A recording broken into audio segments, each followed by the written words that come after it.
Alamin naman natin kung magkano ang presyo ng pulang sibuyas sa mga palengke ngayong papalapit na ang Pasko.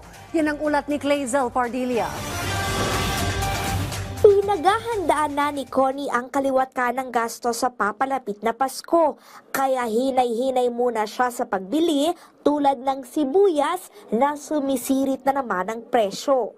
Mataas na po mataas na. Kung ano lang po yung kailangan, yun lang yung binibili ko.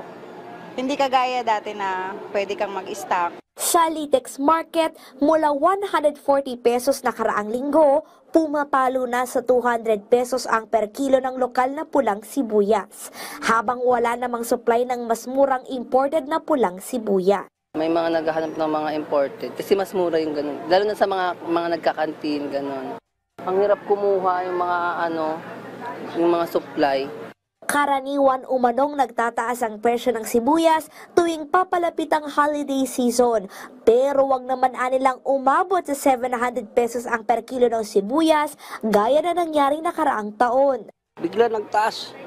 Sana babaan nila para naman ng siyempre kagaya walang mga punan. Siyempre umiiyak ka, ay mahal naman yan. Sa price monitoring ng Department of Agriculture, nasa 30 pesos ang isinipa ng average price ng sibuyas sa nakalipas na 2 linggo.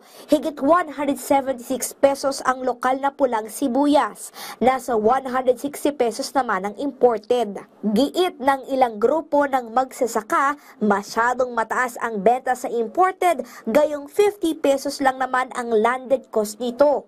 Yung price na, yung 160, yung dapat walang ganun na presyo. Dapat sir, magkano lang? 120, yung imported na red onion. Okay. Mataas na may kita na yung wholesaler tsaka retailer. Dapat monitor mabuti yung price sa retail para at least mapababa yung presyo. Mahigpit nilang babantayan ng Bureau of Plant Industry ang presyo ng sibuyas. Inaasahan namang bababa rin ang presyo sa Disyembre kung kailan papasok ang 21,000 metric tons ang imported na pula at puting sibuyas. Halos paubos na rin yung mga stocks natin or baka hindi pa nailalabas.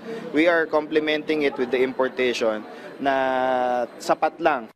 Kung may supply tayo, and you will see it siguro in the coming days or weeks na magkakasupply na tayo for sure, bababa na yung ating presyo sa Clazel Pardilla para sa Bayan.